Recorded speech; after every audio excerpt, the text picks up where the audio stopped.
Story number 1.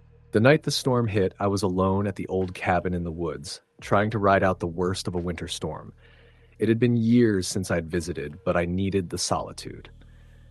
My family's cabin, tucked far into the forest of the Adirondacks, had always been my escape, but tonight it felt different. The howling wind outside was louder than I remembered. The old wooden structure creaked under the weight of the storm, and I couldn't shake the feeling that I wasn't alone. I'd arrived earlier in the afternoon, and the weather had been fine then. But as the day wore on, the temperature dropped rapidly. The snow had come down in sheets, and the wind picked up, sending flurries in every direction. The thought of leaving crossed my mind, but the roads were already too treacherous, and the closest town was over an hour away. So I decided to hunker down for the night. The fireplace crackled, and the only sound in the cabin, aside from the storm outside, was the occasional snap of burning wood. I had some leftovers from the drive up, so I ate and settled in with a book. The old, familiar smell of pine wood, mixed with the scent of burning logs, gave me a sense of comfort at first, but that comfort quickly faded as the storm raged on.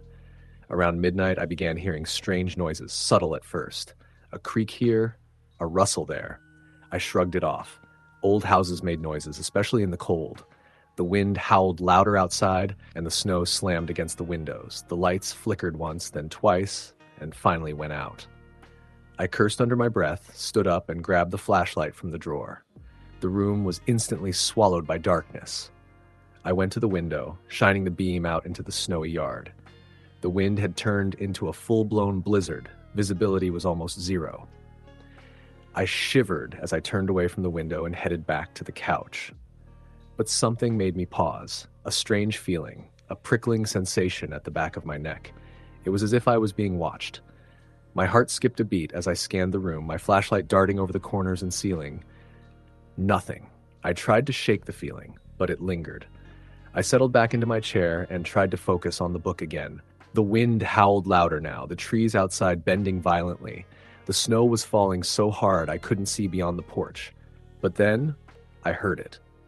A faint tapping sound. It was slow, deliberate, coming from the back door. I set the book down again, my heart racing. The wind couldn't have made that sound. It was too rhythmic, too distinct. I cautiously got up and grabbed the flashlight again. I moved quietly toward the door, unsure of what I would find. The tapping continued, just out of sight. I froze for a moment, listening carefully, but the storm outside drowned out everything except the tapping. I opened the back door slowly, holding the flashlight out in front of me. The cold air hit me like a slap, biting into my skin. The porch was empty, the snow a pristine blanket. No footprints leading away, nothing unusual. I stepped out further, shining the light over the yard, but there was nothing there. The wind howled and the snow swirled around me, obscuring my view. I frowned, confused. My heart rate slowed as I turned to head back inside. Maybe it was just the storm playing tricks on me. Or maybe a branch hitting the door in the wind. I couldn't think of any logical reason for the tapping. But just as I was about to close the door, I heard it again, the tap. This time, louder, from above. I shot my head up and my breath caught in my throat. There, just beyond the second-floor balcony, something moved in the darkness, a shadow, a figure. I couldn't make out any details, but I could see enough to know it wasn't natural. It was like it didn't belong. The tap came again. And this time I knew for sure there was someone or something up there. Panic surged through me. My pulse thundered in my ears as I slammed the door shut. The figure had disappeared when I looked back up, but I could feel it still there, lingering above me. I quickly locked the door and turned to face the stairs that led to the second floor. The old wood creaked underfoot as I stepped forward, my legs stiff with fear. I moved slowly, every step more hesitant than the last. The temperature seemed to drop as I ascended, the air growing thicker, colder. I reached the top of the stairs and looked down the hallway toward the 2 bedrooms. Then I heard it. A soft, whispering sound like a voice calling my name. I froze. My body locked in place. The voice was faint, as though coming from behind one of the doors. But the house was supposed to be empty. The last time I had visited, my grandparents were still alive, but they had passed away years ago. There was no one else here. I forced myself to move. I had to be imagining things. I reached the first bedroom door and hesitated before opening it. I could feel a pressure in my chest, a sense of dread filling me. I took a deep breath and slowly turned the knob. The room was empty, nothing unusual, but the air was thick, heavy, and the temperature had dropped even further. It felt wrong. I moved on to the next room. The door creaked as I pushed it open. My flashlight illuminated the room briefly before the light flickered and went out completely. My heart skipped a beat. I shook the flashlight, but it refused to turn back on. I cursed under my breath, fumbling for my phone, but it was dead as well. The battery had drained completely earlier that evening. I stood there in the dark, the silence pressing in around me. A cold draft swirled through the room, making my breath visible. The floor beneath my feet groaned in protest, and then, from the corner of the room, I heard it again. A tap. Then another. Slow, steady, relentless. It was coming from the closet. I wanted to turn and run, but my feet wouldn't move. Slowly, I approached the closet door, each step echoing louder in the silence. My hand reached for the knob, and I pulled it open. Inside, there was nothing but an old, moth-eaten coat hanging from a hook. I let out a shaky breath, but then the temperature plummeted even further, and the hairs on my arms stood on end. Something was behind me. I could feel it. I turned quickly, but there was nothing, except for the tapping. It was louder now, closer. The sound seemed to come from all around me. Tap, tap, tap. It was no longer coming from the closet. It was coming from the floor itself. I looked down, and the boards were beginning to shift, to move like they were alive. A shadow moved across the floor, twisting and stretching in the dim light. The tapping intensified, faster, more frantic. I bolted out of the room, down the stairs, and into the living room, my mind in a panic-fueled haze. The wind was howling outside, and the storm raged on, but inside, the house was deathly still. As I reached the door, I paused. There, just beyond the threshold, standing in the doorway, was the figure I had seen earlier. The same shadowy figure, now clearer in the faint light from the porch. It was tall, gaunt, its form twisted in unnatural ways, like it was made of shadows rather than flesh. I screamed, slamming the door shut. I ran for the kitchen, desperate for anything to defend myself with, but the house was silent again, still as if nothing had happened. It was only later, when the storm had subsided and the first rays of dawn broke through the thick clouds, that I realized the truth. I was alone. There was no figure, no shadow. The house was quiet. But as I stood in the living room, staring at the dark corners of the room, I could feel it. I wasn't alone. The tapping had never stopped. Story the end. Story number 2. It was a cold winter night when I first realized something wasn't right at the old cabin. The air was crisp, and the snow had been falling steadily for hours, covering everything outside in a thick, silent blanket. I had rented the cabin for a week to get away from the chaos of city life. It was supposed to be peaceful, just me, a fire, and the quiet of nature. I didn't expect the kind of peace that came with a creeping unease. The cabin was isolated, tucked away in the middle of a dense forest. It had an old-world charm with wooden beams and a stone fireplace, the kind of place you could imagine people hiding away in, far from everything. I had stayed in places like this before, but something about this particular cabin made me feel uncomfortable. The owners had warned me about the weather. Snowstorms were common in these parts this time of year, but the forecast hadn't predicted anything too severe. That evening, the storm began to worsen. The wind howled as it slammed into the cabin, making the walls creak and groan like a living thing. I stoked the fire and wrapped myself in a blanket, but the cold seemed to seep into my bones. I kept telling myself it was just the storm. But the longer I sat in the flickering light of the fire, the more uneasy I became. There was something about the place that felt off, like a weight pressing on the air. It wasn't just the storm. It felt like the house itself was watching. I tried to distract myself by reading a book, but the words blurred on the page. The house creaked again, louder this time, coming from above. I froze. It wasn't the wind. This was something else. The upstairs was supposed to be empty. The owner had told me that the attic had been sealed off years ago due to structural issues. I pushed the thought away, telling myself it was just the house settling, the wind pushing against the roof. But it wasn't the same. It was too deliberate. I stood up, my heart pounding, and moved cautiously toward the staircase. The sound had stopped, But the silence that followed felt oppressive. I stood at the bottom of the stairs for a long moment, the hairs on the back of my neck prickling. I didn't want to go up there, but something inside me urged me to. The stairs creaked under my weight as I ascended slowly, my pulse quickening with each step. When I reached the top, I stood in the narrow hallway. The air was colder here, and I could see my breath as I exhaled. There were 2 rooms, one to the left and one to the right. Both doors were slightly ajar, as if someone had been through here recently. The light from downstairs barely reached this far, and I found myself straining to see through the dimness.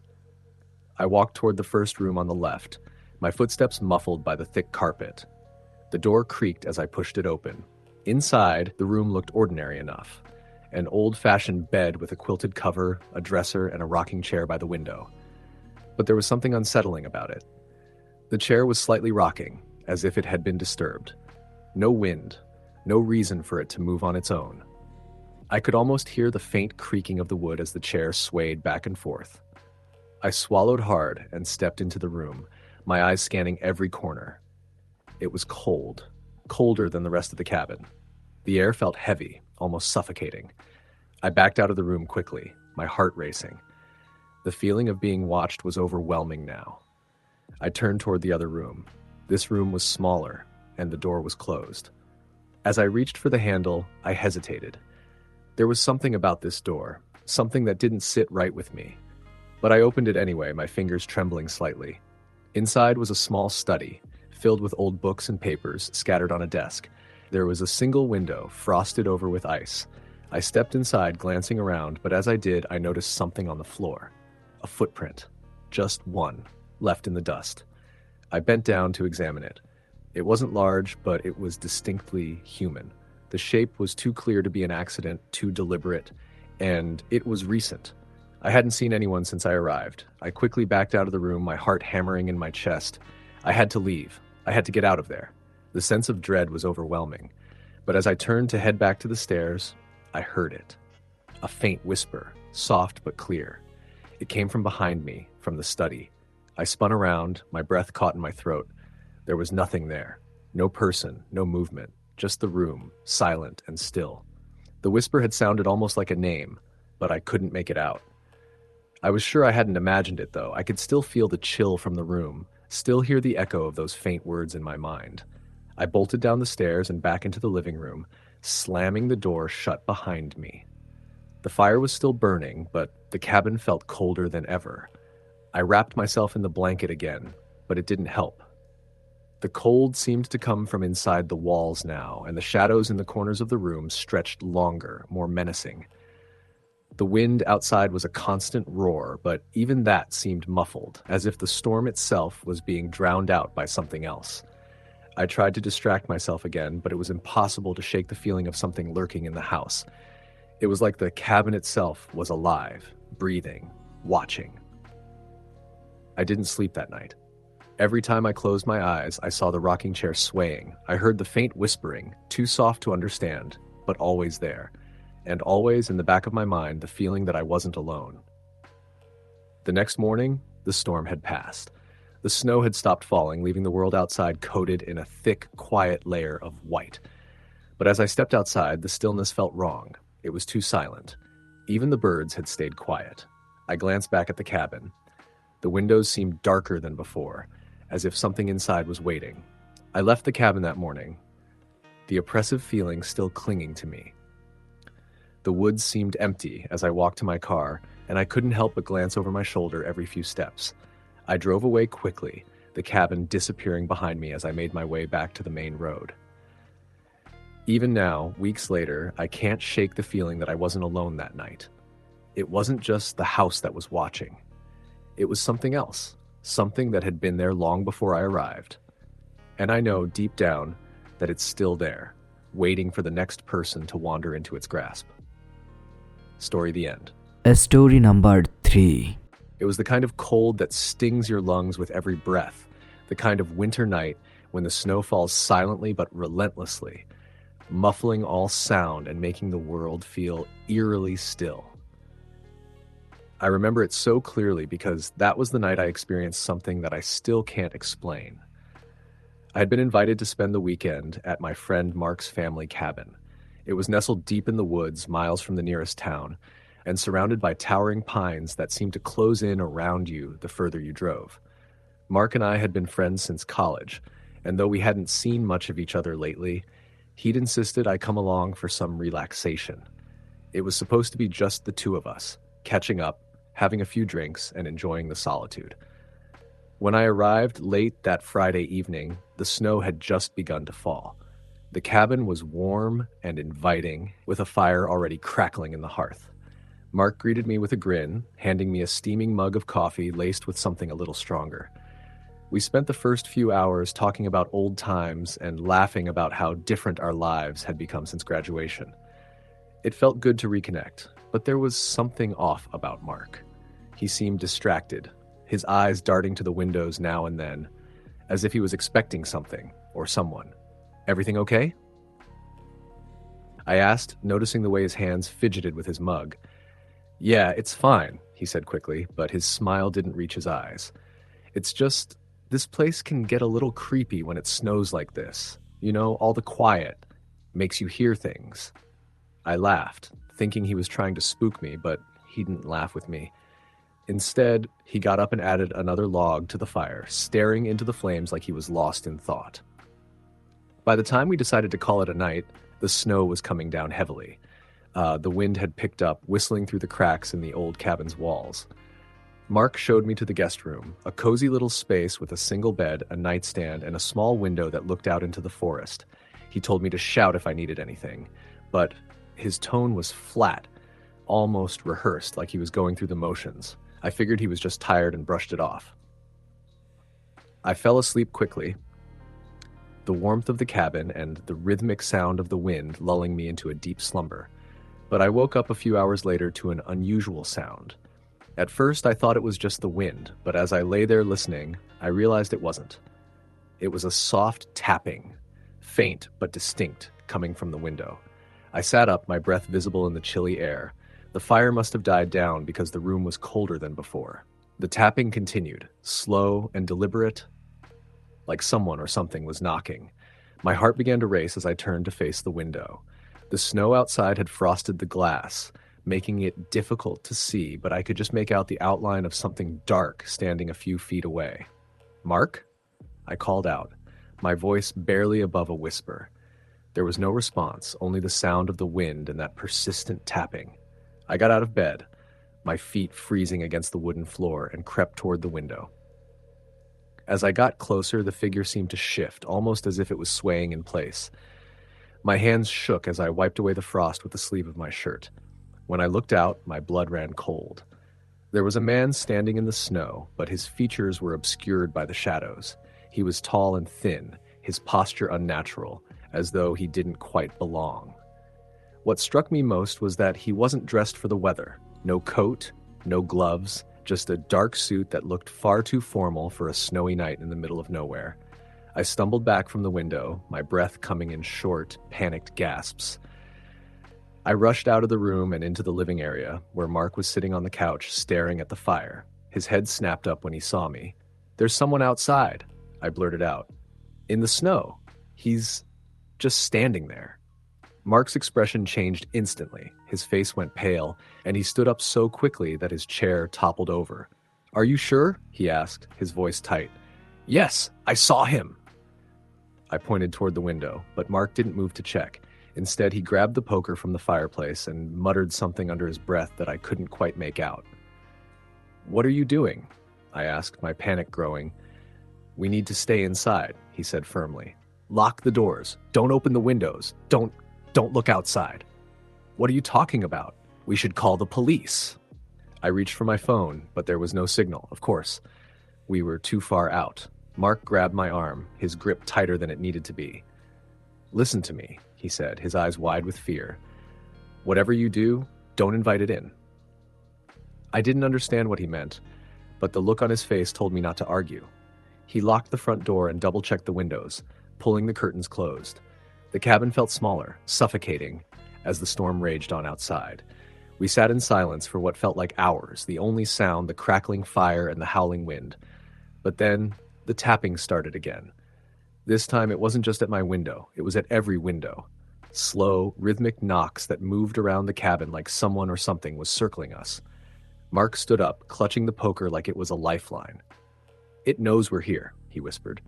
"What knows?" I demanded, my voice shaking. "What is out there?" He didn't answer. Instead, he moved to the center of the room, as far from the windows as possible. I followed him, my heart pounding. The tapping grew louder, more insistent, and then it stopped. The silence that followed was even worse, and then we heard it. A voice, soft and melodic, calling Mark's name. "Don't answer it," he said quickly, his knuckles white as he gripped the poker. "No matter what you hear, don't answer." The voice came again, this time closer. It was a woman's voice, sweet and familiar. "Mark, let me in. It's cold out here." I looked at him, confusion and fear written all over my face. "Who is that?" I whispered. He shook his head. "It's not real. It's just trying to trick you." The voice changed, becoming deeper, more menacing. "You can't hide from me, Mark. I know you're in there." I wanted to scream, to demand answers, but the look on Mark's face stopped me. He was terrified, more scared than I had ever seen anyone. And that's when I realized this wasn't the first time he'd encountered whatever was out there. The night dragged on, each minute feeling like an eternity. The tapping came and went, sometimes at the windows, sometimes at the door. The voices changed, mimicking people we knew, friends, family, anyone who might tempt us to open the door. But we didn't. When the first light of dawn broke through the trees, the tapping stopped. The cabin was silent, and the oppressive weight that had filled the air seemed to lift. Mark and I didn't speak as we packed our things and left. We didn't look back either. To this day, I don't know what I saw that night or what was out there in the snow. Mark never talked about it again, and I never asked. But sometimes when I'm alone on a cold winter night, I think about that figure in the snow, and I wonder if it's still out there, waiting. Story the end. Story number 4. The cold bit sharply at Lisa's face as she trudged up the hill, her boots crunching through the freshly fallen snow. The quiet was nearly absolute, broken only by the occasional whistle of the wind that whipped between the skeletal trees. Her breath clouded in front of her, a reminder of just how bitter this winter night had become. She glanced over her shoulder to the empty road below. The cabin wasn't far now, just another 15 minutes or so, she reassured herself. She regretted coming up here alone. Her best friend Sarah had bailed at the last minute, leaving Lisa to spend the weekend in the secluded cabin she had rented to unwind. "It's fine," Lisa had told herself earlier that afternoon. She had even welcomed the solitude. No emails, no calls, no city noise. Just her and the snow-covered wilderness. But now, as the twilight deepened into night and the temperature plummeted, the isolation began to feel oppressive. By the time she reached the cabin, Lisa was frozen to the core. The structure was simple but charming. A small one-story building with a pitched roof and a stack of chopped firewood neatly piled on the porch. It looked warm and inviting, a beacon against the desolation of the woods surrounding it. She fumbled with the key, her gloved hands stiff from the cold, and let herself inside. The warmth hit her immediately. Whoever had prepared the cabin had already lit a fire in the stone hearth, its orange glow casting flickering shadows across the wooden walls. Lisa set her bags down and took in the rustic charm of the place. A single sofa sat in front of the fireplace, and a small kitchen was tucked into the corner. Beyond that, there was only one bedroom and a tiny bathroom. She flipped on a lamp and took off her coat, trying to shake the unease that had settled over her during the hike up. After unpacking, Lisa made herself a cup of tea and sank into the sofa. The fire crackled, and the cabin seemed to wrap her in a comforting embrace. Outside, the wind howled, but inside, she felt safe. For the first time all day, she relaxed, letting the tension drain from her shoulders. Then came the knock. It was faint, almost imperceptible, but unmistakable. Lisa froze, the mug halfway to her lips. The sound came again, louder this time. A soft, deliberate knock on the cabin door. Her stomach twisted. She wasn't expecting anyone. Who would be out here in the middle of a snowstorm? She set the mug down and stood, her pulse quickening. Peering through the window beside the door, she could see nothing but darkness. Snow swirled violently in the beam of the porch light, but there was no one there. She waited, her breath shallow. Maybe it was a branch, she thought, or the wind. Another knock. louder still. Her heart thudded in her chest as she turned the deadbolt and cracked the door open just enough to peek outside. The freezing air rushed in, making her shiver. But no one was there. The porch was empty, the snow undisturbed except for her own footprints from earlier. "Hello?" she called, her voice shaking slightly. Only the wind answered, moaning through the trees. She shut the door quickly and locked it, telling herself she was being paranoid. It was an old cabin, and noises like that were bound to happen. She returned to the sofa, but her earlier sense of safety had evaporated. Every creak of the wood, every gust of wind outside set her nerves on edge. The knocking didn't return, but something else did. It started as a faint sound, almost imperceptible over the wind and the crackling fire. A soft, shuffling noise like footsteps coming from above her. Lisa froze, her entire body tense. The cabin didn't have a second floor, only an attic that was used for storage. She tried to dismiss it as an animal, maybe a raccoon or a squirrel that had found its way inside. But the footsteps were too deliberate, too heavy. The sound moved slowly, pacing back and forth above her head. She stared at the ceiling. Her breath caught in her throat. The firelight flickered, casting ominous shadows around the room. She told herself she was imagining things, that her mind was playing tricks on her in the solitude of the cabin. But then the footsteps stopped, directly above where she was sitting. Lisa shot up from the sofa, her pulse racing. Grabbing her phone, she turned on the flashlight and pointed it toward the attic hatch in the ceiling of the hallway. It was closed, just as it had been when she arrived. She stood there for what felt like an eternity, waiting for the sound to return. But the cabin was silent again, save for the wind outside. "Pull yourself together," she whispered to herself. "It's nothing." Still, she couldn't shake the feeling that she wasn't alone. Every instinct screamed at her to leave, but the storm outside was relentless, and the thought of trekking back down the hill in the dark was even more terrifying. She forced herself to sit back down and focus on the fire. Minutes passed, then an hour. Nothing else happened, and slowly her fear began to subside. Until the light went out. It happened all at once. The fire died suddenly, as if smothered, and the lamp on the table flickered and went dark. Lisa was plunged into darkness, the only light coming from the faint glow of her phone. Her breath came in shallow gasps as she fumbled to turn on the flashlight again. That's when she heard it, a voice, whispering, faint, almost inaudible, but undeniably real. "Lisa?" She whipped her head around, her phone's beam darting across the room. "Who's there?" she shouted, her voice trembling. The whisper came again, louder this time and closer. "Lisa, get out." Her blood ran cold. The voice wasn't coming from outside, it was coming from inside the cabin. She stumbled backward, her phone shaking in her hand as she pointed the light toward the hallway.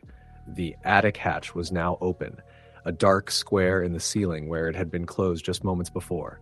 Something moved in the shadows, a figure, barely visible, its form indistinct but undeniably human. It stood at the edge of the hallway, its head tilted unnaturally to the side. "Get out," it whispered again, the voice echoing as if coming from everywhere at once. Lisa didn't wait to see what it would do. She bolted for the door, throwing it open and running into the storm. The snow stung her face, the wind howling in her ears, but she didn't care. She didn't look back, not even when she thought she heard footsteps crunching in the snow behind her. She made it to her car, her hands shaking so badly she could barely get the key into the ignition.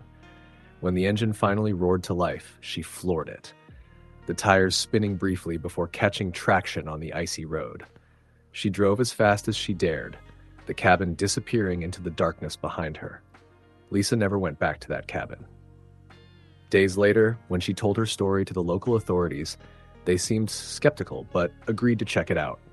When they did, they found the cabin empty, just as she had left it, but the attic hatch was still open and deep scratches marred the inside of the door as if something had been trying to get out. Story the end. Story number 5. The road leading to the old family cabin was blanketed in snow, its curves barely discernible under the thick, icy white.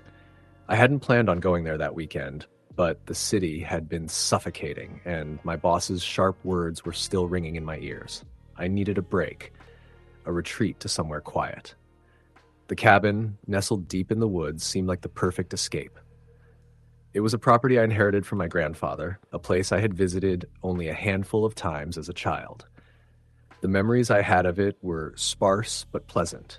Sledding on the nearby hill, the scent of pine needles, and the warm glow of the fireplace. I hadn't been back in over a decade, but something about that winter felt like the right time to return. By the time I arrived, the snowstorm had begun in earnest. The trees lining the driveway looked skeletal under the weight of snow, their shadows long and flickering in my headlights. The cabin sat at the end of the drive, its dark windows staring out into the night like hollow eyes. I parked and hauled my bag inside, shivering as the cold seeped through my coat. Inside, the cabin was just as I remembered it, rustic and cozy, with thick wooden beams and an old stone fireplace. I started a fire, lit a few oil lamps, and settled in. The quiet was soothing at first, a balm for my frayed nerves. Outside, the wind howled, rattling the windows, but I told myself it was nothing unusual. Just the storm. I was halfway through a book when the sound started, a faint tapping, soft but distinct, coming from the front door. I froze, the words on the page blurring as I strained to listen. Tap, tap, tap. 3 steady knocks, too deliberate to be the wind. I set the book down and stood, my heart pounding. No one knew I was here. I hadn't told anyone about my trip, not even my closest friends. The storm had made the roads nearly impassable, so the idea of a neighbor or passerby seemed unlikely. But the tapping continued, insistent.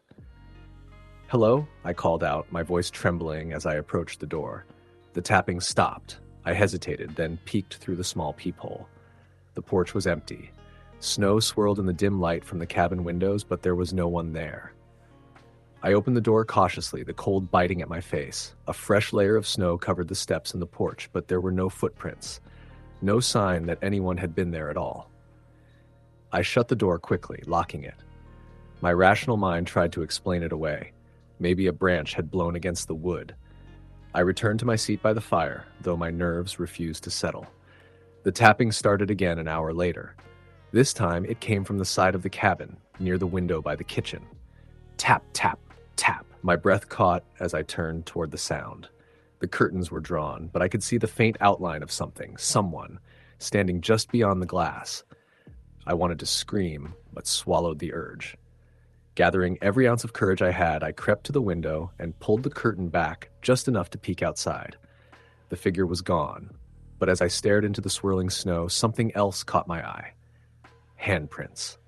Perfectly formed, pressed against the frosted glass, the outlines clear and unmistakable.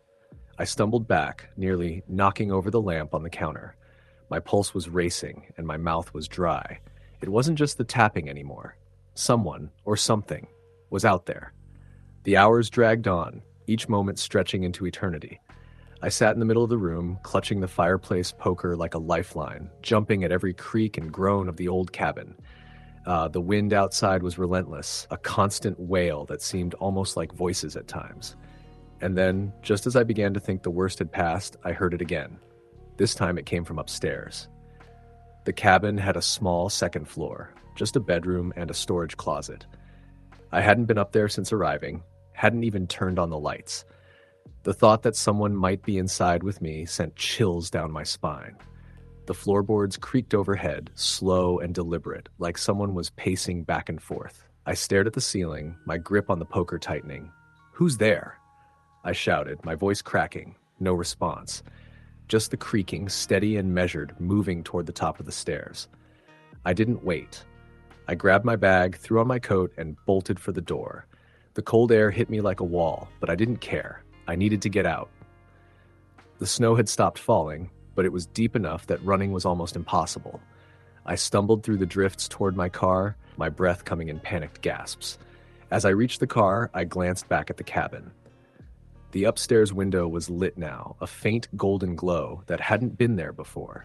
And then I saw it. A figure, silhouetted against the light, standing perfectly still and staring down at me. I fumbled with my keys, my fingers numb and clumsy. The engine roared to life, and I didn't wait for the heater to kick in. I slammed the car into gear and tore down the snow-covered driveway, the cabin disappearing behind me. I didn't stop driving until I reached the edge of town, the sun just beginning to rise over the horizon. I pulled into a gas station, my hands shaking as I gripped the wheel. The attendant gave me a strange look when I stumbled inside, mumbling something about needing coffee.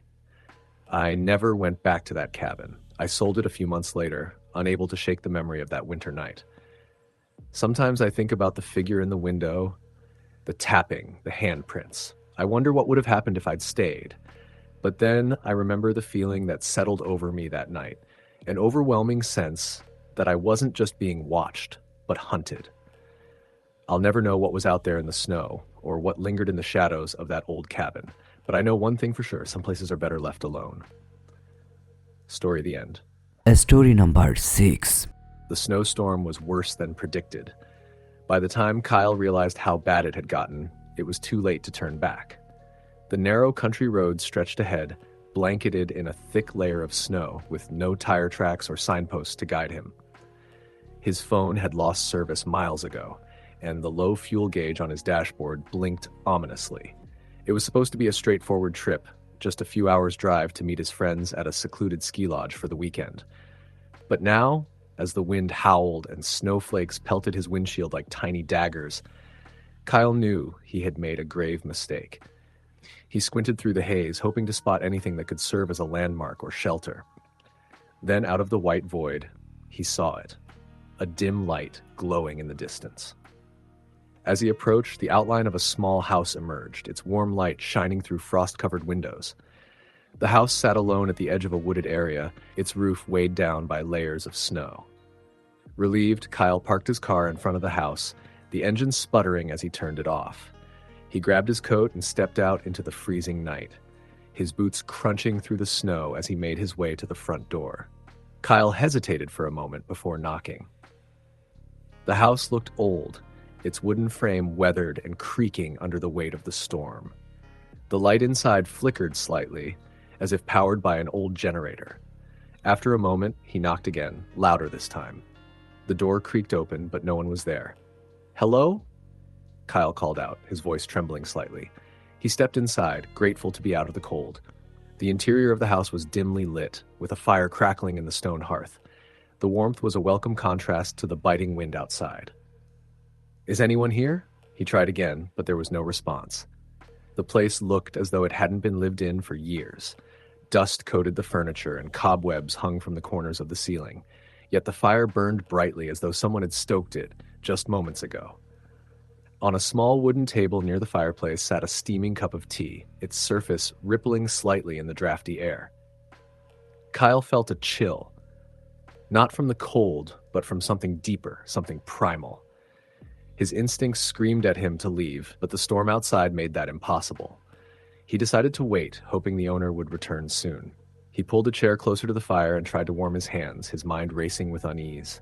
Minutes turned into an hour, and still no one appeared. The storm outside grew fiercer, the wind howling like a chorus of mournful voices. Kyle dozed off briefly, only to be jolted awake by a sound, soft footsteps echoing from somewhere upstairs. He froze, his heart pounding. "Hello?" He called out, his voice shaky. The footsteps stopped abruptly. Kyle stood, his eyes fixed on the staircase at the far end of the room. The upper floor was shrouded in darkness, and the narrow staircase seemed to stretch endlessly into the shadows. "Is someone there?" He tried again. There was no response, only the faint creak of the old wooden beams settling. Summoning his courage, Kyle grabbed a heavy iron poker from beside the fireplace and started toward the stairs. Each step groaned under his weight as he ascended. The air grew colder the higher he climbed, and the faint smell of damp wood filled his nostrils. At the top of the stairs was a long hallway with several closed doors. The flickering light from below barely reached the landing, casting eerie shadows that danced along the walls. Kyle's breath clouded in front of him as he stood there, unsure of what to do next. Then he heard it again, a soft, rhythmic creaking like the sound of a rocking chair swaying back and forth. The noise came from the room at the end of the hall, its door slightly ajar. Gripping the poker tightly, Kyle approached the door, his footsteps muffled by the thick layer of dust on the floor. He pushed the door open slowly, revealing a small bedroom. The room was sparsely furnished with an old rocking chair near the window and a single bed against the wall. The rocking chair moved gently, it's as though propelled by an unseen hand, but the room was empty. Kyle's pulse quickened as he stepped inside. The window was frosted over, but he could just make out the storm raging outside. The rocking chair creaked softly, its motion slowing until it finally stopped. On the bed lay an old, faded photograph. He picked it up, his hands trembling. The photo showed a family of 4, a man, a woman, and 2 young children. They stood in front of the house, smiling despite the harsh winter setting. Something about the image felt off, though. The shadows in the background seemed too dark, too deep, and the eyes of the family seemed to follow him as he tilted the photo. A sudden gust of wind slammed the bedroom door shut, making Kyle jump. He spun around, but there was no one there. The air in the room felt heavier now, oppressive and suffocating. The temperature had dropped noticeably, and his breath came out in rapid, visible puffs. Then from somewhere in the house he heard it, a faint, whispered voice. "Get out!" Kyle's blood ran cold. The voice was neither male nor female, but something in between, a raspy, otherworldly sound that seemed to echo from the walls themselves. He bolted for the door, yanking it open and sprinting down the hall. As he reached the top of the stairs, he felt a presence behind him, cold and menacing. He didn't dare look back. The descent down the staircase felt endless, the shadows stretching and twisting as if alive. When he reached the bottom, the fire in the hearth had gone out, plunging the room into near darkness. The front door stood open, snow swirling in from the storm outside. Without hesitation, Kyle ran out into the freezing night, his fear overriding any sense of caution. He stumbled through the snow toward his car, his breaths ragged and his hands shaking so badly he could barely get the key into the ignition. The engine roared to life and he floored the gas, the tires spinning before finding traction. As he sped away, he glanced in the rearview mirror. The house was dark now, its warm light extinguished, but standing in the upstairs window was a figure, a shadowy silhouette watching him as he drove away. He didn't look back again. Kyle never told anyone the full story of that night, though he heard whispers from locals about the house. Decades ago, a family had lived there, only to vanish without a trace during a brutal winter storm. Some said their spirits lingered, trapped in the place where they had perished. Others claimed the house itself was cursed, feeding on the fear of those who dared enter. Kyle never found out the truth, but every winter when the wind howls and the snow falls heavy, he can't help but think of the house and the figure in the window. Story, the end. Story number 7. It was one of the coldest nights in January when Lauren found herself driving alone to her family's remote cabin in the woods.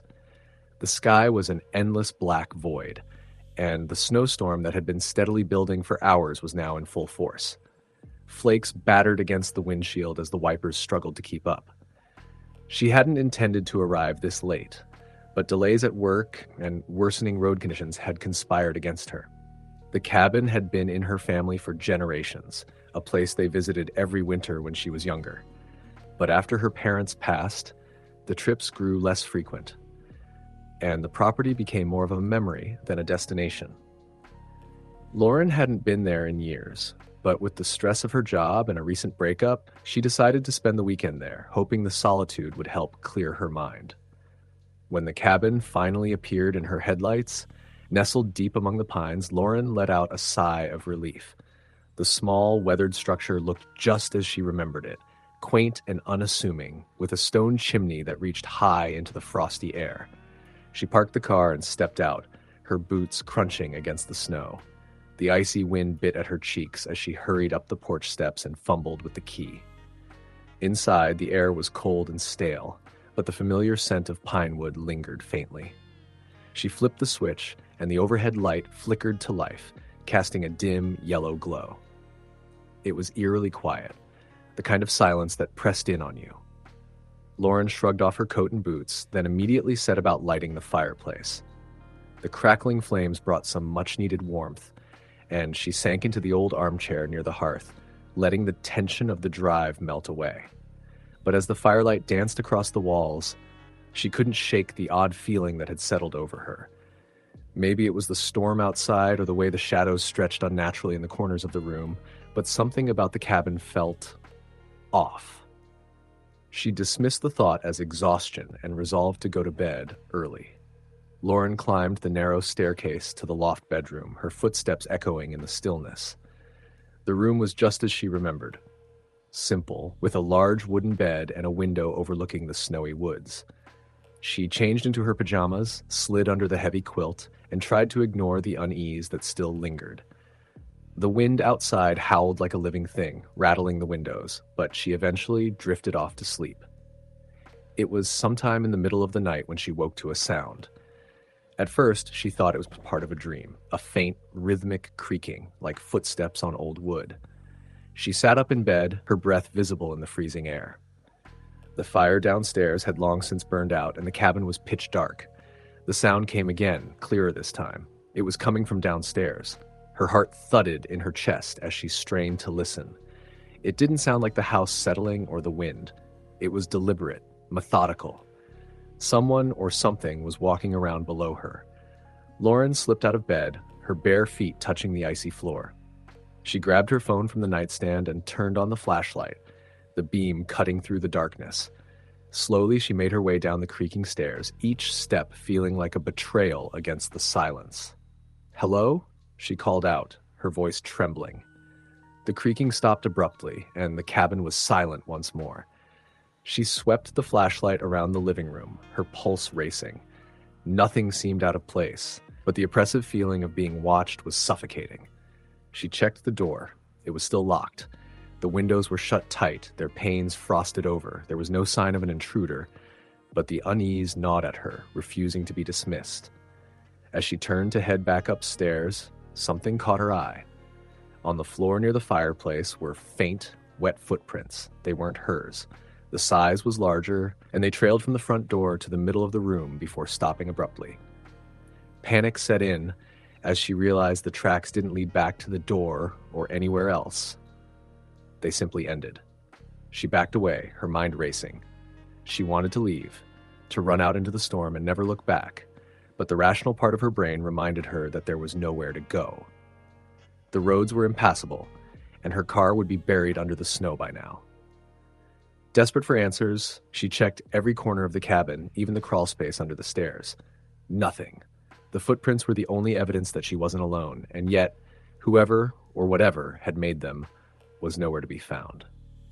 Hours passed, but sleep was impossible. Lauren sat in the armchair, clutching a fire poker for protection, her phone's flashlight aimed at the front door. The storm raged outside, the wind screaming like a chorus of voices. The temperature in the cabin seemed to drop even further, the cold seeping into her bones despite the quilt she'd wrapped around herself. Then, just before dawn, she heard it again. The footsteps. This time they came from above her, in the loft where she had been sleeping. Slow, deliberate creaks, as if someone were pacing back and forth. Her grip on the fire poker tightened, and she stared up at the ceiling, her breath coming in shallow gasps. She knew she should run, but her legs felt rooted to the spot. The pacing stopped, and for a moment there was silence. Then came a soft, almost imperceptible sound, like a whisper, but too faint to make out. It was coming closer, descending the stairs.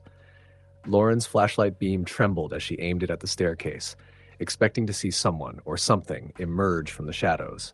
But there was nothing. The whispering grew louder, surrounding her, filling the room with a cacophony of voices that seemed to come from everywhere and nowhere at once.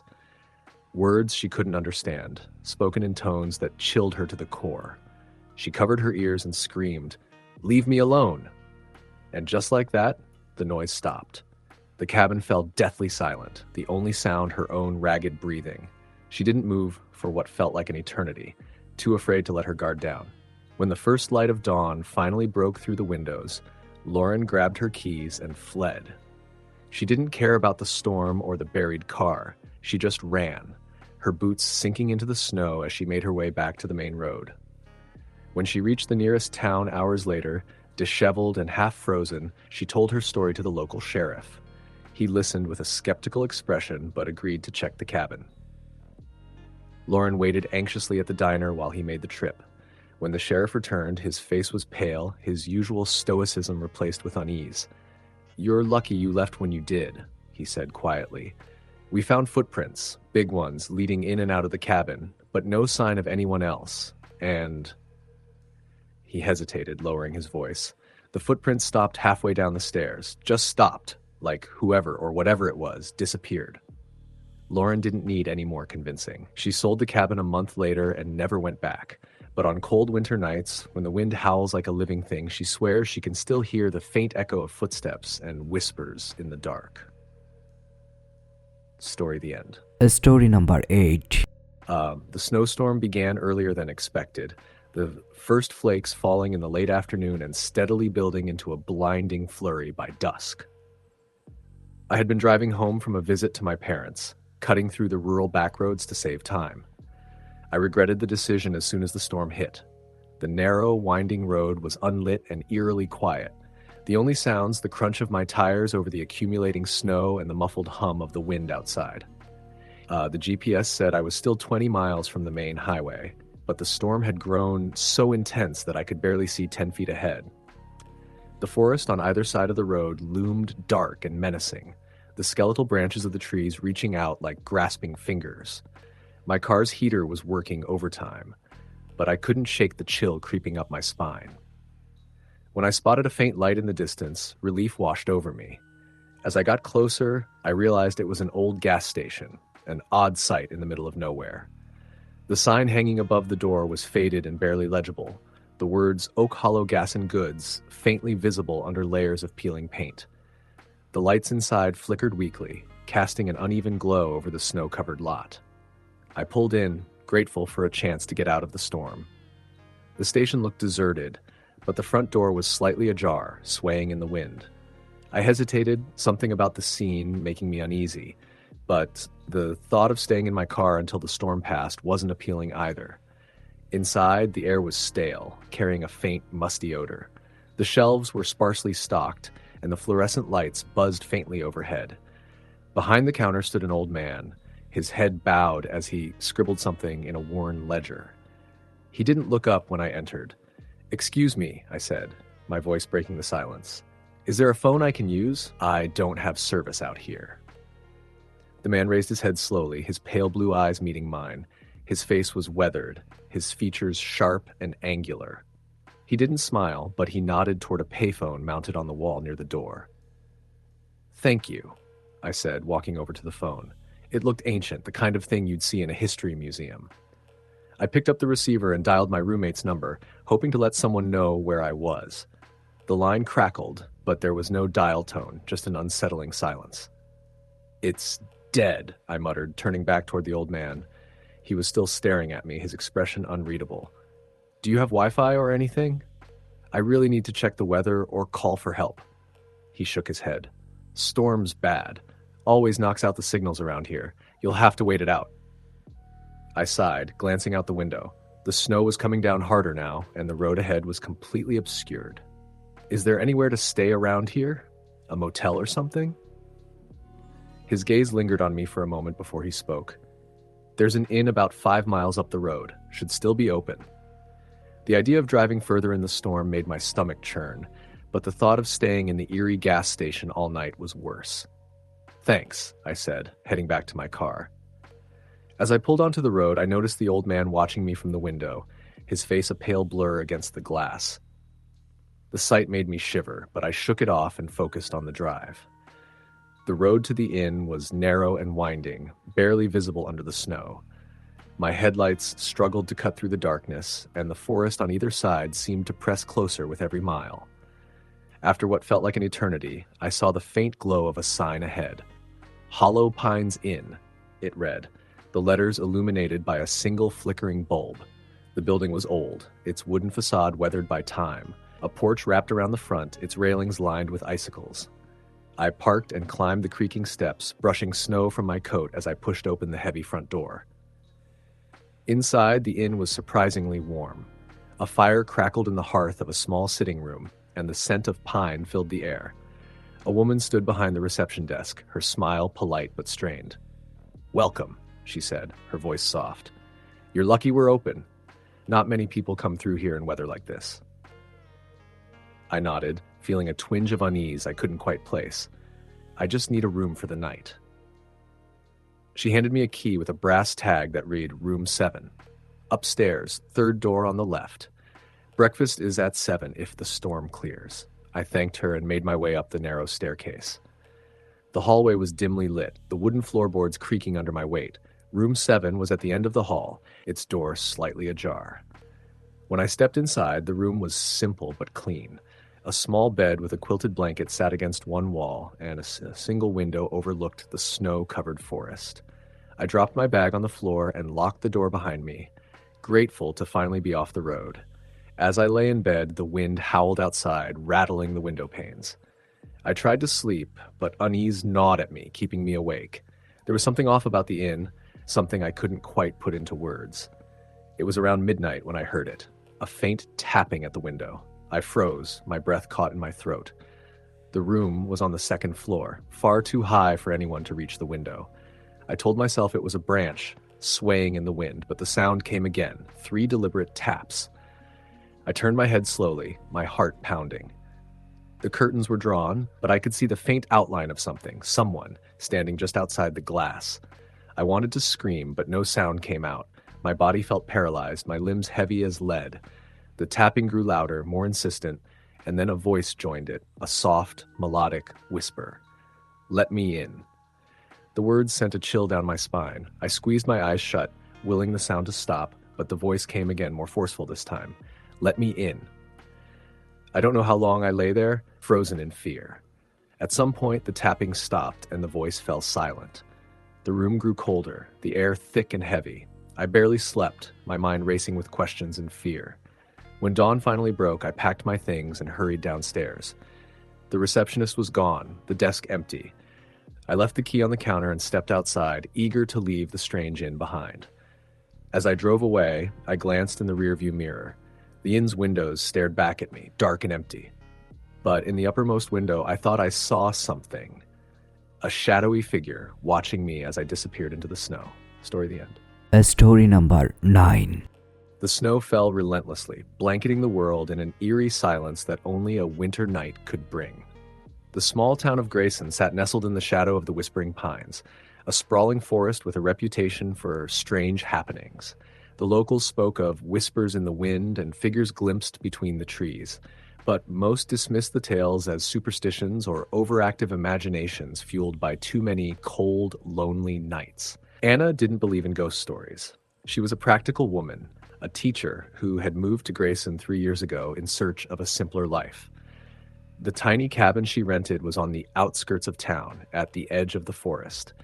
It was quaint, cozy, and perfect for a quiet life, except for nights like this, when the howling wind and oppressive darkness made it feel more like a prison than a sanctuary. She sat in the living room, sipping hot cocoa and watching the snow pile against the window. Her black Labrador, Max, lay curled at her feet, occasionally lifting his head to the sound of a branch tapping against the glass. The power had gone out an hour earlier, and the flickering glow of the fireplace was the only source of light. A knock shattered the silence. Anna froze, her heart pounding. It wasn't a polite knock, but an urgent, desperate pounding that echoed through the cabin. Max sprang to his feet, growling low in his throat, his fur bristling. "Who would be out in this storm?" she whispered to herself. Pulling her robe tighter around her, Anna grabbed a flashlight from the side table and made her way to the door. She hesitated for a moment, then called out, "Hello? Is someone there?" No answer. The knocking came again, louder this time. Max barked, his deep voice reverberating through the cabin. Taking a deep breath, Anna unlatched the door and pulled it open just enough to peer outside. The porch was empty. Her breath fogged in the icy air as she shone the flashlight into the night. The snow was untouched, no footprints leading to or from the house. The storm was too intense for someone to vanish so quickly, and yet there was no sign of anyone. "Must be the wind," she muttered, though her voice lacked conviction. She closed the door and locked it, her fingers trembling. Max continued to growl, staring at the door as if expecting it to burst open. The knocking came again. This time it was from the back door. Anna's blood ran cold. She had been in the cabin long enough to know that no one could circle the house without leaving tracks in the snow. Yet when she checked the rear door, the same eerie emptiness greeted her. "Who's there?" she shouted, her voice quivering. Again, there was no answer. Max bolted toward the living room, barking ferociously. Anna followed, her heart in her throat.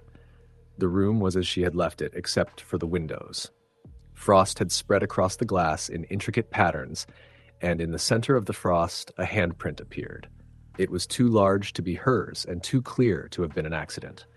The fingers were long and spindly, the print distinct against the icy pane. Anna's legs threatened to give out beneath her. She grabbed her phone to call for help, but the signal was dead. The wind outside picked up, moaning like a chorus of voices. Or maybe it wasn't the wind at all. It sounded almost human, like a mournful wail rising and falling in the distance. Max whined and pressed against her leg, his earlier bravado gone. Anna tried to calm herself. "It's just the storm," she said aloud, as if saying it would make it true. But she couldn't take her eyes off the handprint. Then she heard it, a soft, scraping sound coming from the roof. Her breath hitched. It was faint at first, almost imperceptible beneath the howling wind, but it grew louder with each passing second. It sounded like nails dragging across the wood. Max barked again, his eyes fixed on the ceiling. "Stop it!" she yelled at the dog, though she was more desperate to silence her own fear. She grabbed the fireplace poker and stood in the center of the room, her flashlight trembling in her hand. The scraping stopped. For a moment, the cabin was silent again, save for the crackling of the fire. Anna dared to hope that whatever was happening had passed. But then she heard a creak, a deliberate, weighty step on the floor above her. Her stomach churned. The cabin didn't have an upstairs. "Who's there?" she demanded, brandishing the poker. She felt foolish, shouting at something unseen, but the sound of slow, deliberate footsteps moving across the roof, or what she thought was the roof, did not stop. The footsteps were joined by another noise, a faint, almost childlike giggle that echoed through the walls. It was faint, but it sounded impossibly close. The poker fell from her hands with a clatter, and she grabbed Max by the collar. "Come on," she whispered, dragging him toward the door. But before she could reach it, the knocking returned, this time from every window and every wall. Panic took over. She screamed and yanked the door open, the icy wind biting her skin as she stumbled into the snow. The forest loomed before her, dark and foreboding, but she couldn't stay in the cabin. Max barked and pulled against the leash, growling at something Anna couldn't see. She ran. The snow slowed her, her boots sinking deep with every step, but adrenaline drove her forward. She didn't stop until she was deep in the woods, the cabin a distant silhouette. Only then did she realize how quiet it had become. The wind had stopped. The forest was still. Too still. She turned, trying to get her bearings, when she saw them, figures moving between the trees. They were shadowy and indistinct, but their movements were unnatural, jerky, as if they were marionettes being dragged on invisible strings. Their faces were pale, their eyes hollow pits of darkness. Anna backed away, clutching Max's leash as he growled, his teeth bared. The figures didn't follow her, but they didn't need to. One by one, they turned their heads to look at her, and though they had no eyes, she felt their gaze pierce through her. She stumbled and fell into the snow, the flashlight skittering from her hand. In its faint beam, she saw something that made her blood freeze. A single footprint in the snow, larger than any human's and leading directly to where she lay. And then the whispers began. They came from every direction, rising and falling in a dissonant symphony that seemed to burrow into her mind. She clamped her hands over her ears, but the whispers only grew louder. They spoke in a language she couldn't understand, but the malice in their tone was unmistakable. A shadow fell over her. She looked up, and for the first time, she saw it clearly. The figure was impossibly tall, its limbs too long, its body cloaked in a tattered shroud of darkness. Its face was featureless, save for a mouth that stretched into a grotesque grin. It reached for her. Anna screamed, the sound echoing through the forest. She scrambled to her feet and ran, dragging Max with her. The whispers and footsteps followed, growing closer with every step. She didn't know where she was going. She only knew she had to get away. Somehow she found herself back at the cabin. The door was wide open, the fire still flickering inside. She slammed the door shut behind her, bolting it and shoving furniture against it. The whispers stopped. For a moment, there was only silence. Then, a soft voice so close it felt like it was inside her ear whispered a single word, "Stay." The fire went out, plunging the cabin into darkness. Story the end.